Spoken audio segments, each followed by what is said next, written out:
Hi. Now that we have a running car, sits there idling nicely, we got to take it on the road and see how it does. Because before, when I got up to about 3,000 revs, it started juddering pretty good and feeling like it was running out of fuel or starved of fuel.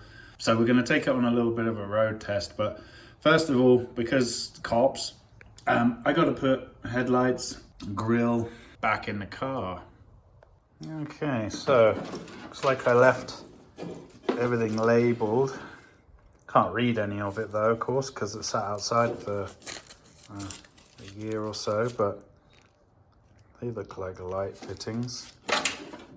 And that looks like, that one looks like a side marker light. So I'm guessing this comes through here and out to the headlight. So let's see if we can figure that out. Indeed, so this little loom just tucks behind this charcoal canister, which I should just get rid of, and tucks up through this little hole. What's that? That thing there, it looks like a piece of sausage. Let me get that out and see what that is. What the heck is that? Well, it's just some strange plastic thing that upside down looked like a piece of Italian sausage. There's a bunch more crap in here too. I'll just vacuum that out. Alright, so we got a side marker, orange side marker. The other wires are for the headlights. So somewhere in here are my side markers. Alright, found my little box of side markers, and I remember now I went to a junkyard because some of the plastic had broken on the original ones. Got these strange little clips that, this is all plastic, but that's a steel nut and it threads itself on, and that's how it holds it in place. But the original ones had broken off, so I went to a junkyard and found that it was like a mid-80s, 85 to like 89 or something, Dodge D100 pickup truck. And I'm guessing lots of other Dodge stuff of that era used this, so I picked a bunch of these up for a few bucks, so I'm glad I did that.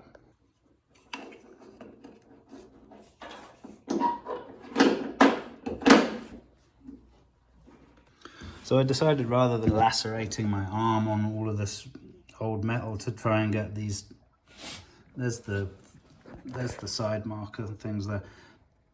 Rather than lacerating my arm on all of that, I was just going to remove this charcoal canister. This is, I'm guessing that's what it is, for the emissions system. Don't need that. I'm going to take it out of the way.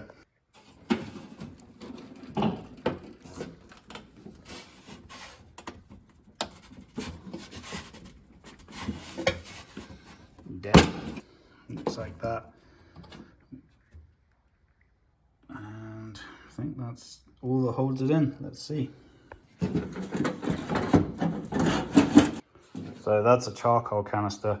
Apparently they trap fuel vapor, like unused fuel vapor, or maybe just the vapor that's coming off of the liquid fuel going to the fuel system, and absorbs it inside there so that it doesn't pollute the atmosphere. I think it's all a part of emissions, as you know, that got pretty strict around 76 in this country, I think. And this car's no exception. This has got a ton of emissions gear on it. So that's a charcoal canister. And a quick note, those of you who know already know, but those of you who don't know and you're just embarking upon your first classic car or whatever it is that you're messing around with, if you think something's going to take an hour, it's going to take 4. And if you think there's only one thing to do, there's going to be 10 things to do before you get to the one thing that you actually wanted to do. So be prepared for that one. And there's the charcoal canister holding bracket. It's not very interesting, is it? I've seen more interesting empty paper bags. All right, finally, one side marker is on. So this is the light cluster for the Monaco and the Fury and all the other cars that cross over. And I seem to remember that I did a little bit of work on it. You can see there's a few new adjusting screws and things. I did a little bit of work on this a while back. And I seem to remember the headlights kind of dim. But my buddy Lando, what's up Lando? he did find these very things for sale still, so if you are having trouble with your lights, you can buy new ones, so that's good. So I left the notes for myself. It's always nice when you leave notes. That's the top cluster. That's the bottom cluster. But this one, I obviously didn't know either, but these are just kind of random wires that are just hanging out within this loom. So I'll figure out what those are another day. I think what we have to do is take this chrome bezel off, then this goes in, and then the chrome goes back over the top. So let's see about that.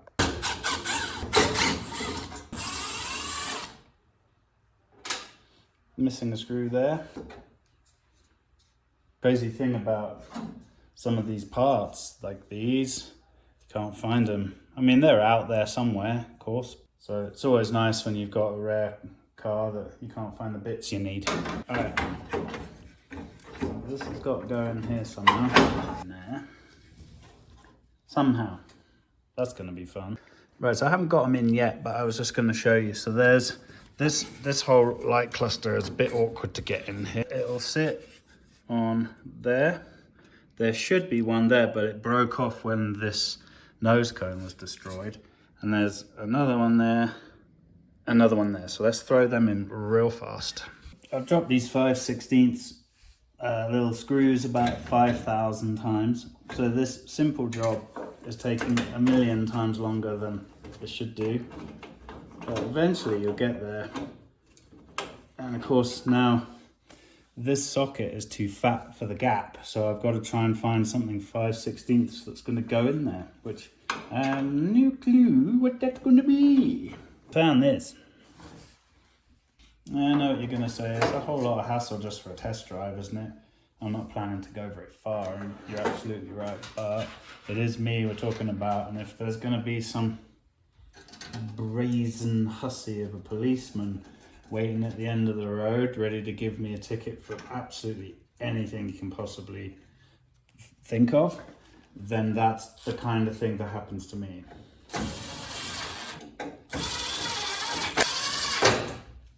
So the Coronet, which finished in 76, has this grille and just a single big round headlight instead of the stacked ones. And so this is the Monaco with the stacked and that. And then to confuse everyone even more, the stacked headlights and a grille that doesn't have the bar down the middle is a Plymouth Fury. All right, and to put the grille in, it just slides on into this gap, and there's 1, 2, 3, 4, 5, and I only have like 4 of those screws, but it's just for a test drive, so that's what we'll do.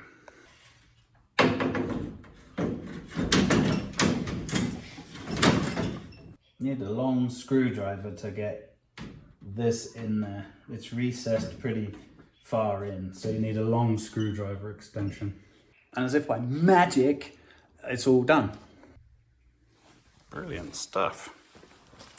Side markers on both sides. Headlight, turn signal there. Headlight, side marker there. No side marker down here, so we've got to fix that. That side marker doesn't work. Let's the dashboard lights work, and they dim. I'll turn the lights off in a minute to the garage and you can see it, but let's try the other direction.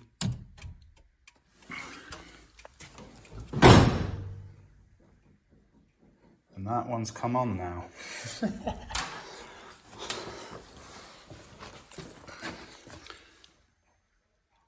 I'll call it a win.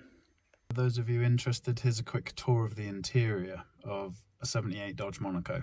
Alright, so it's pretty spacious in here. Got this cool old steering wheel. I put this wrap on here because it started to get a bit sticky and nasty.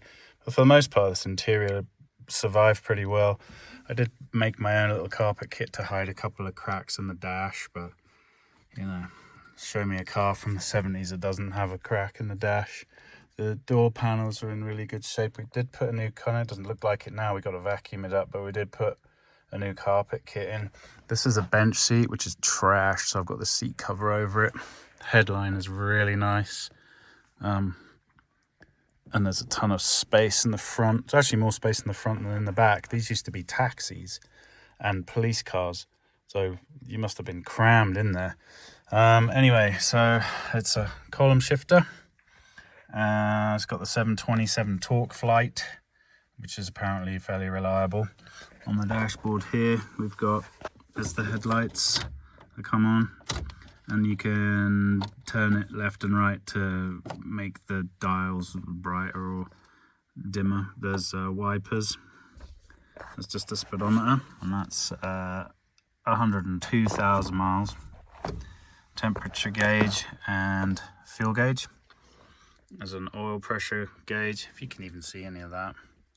And an altimeter, if that's what you call them. And even the radio, which actually still works. I just have to hook up a antenna for it. There was a ashtray there, which was never used, so it was never smoked in. There's the kind of cooling fins for the AC, which still works. We've got one of these toggle mirrors, and that's about it. And I love the interior of this car. It's really comfortable, really nice. And so now that we have lights and everything, I think tomorrow will be a good day to take it for a test drive.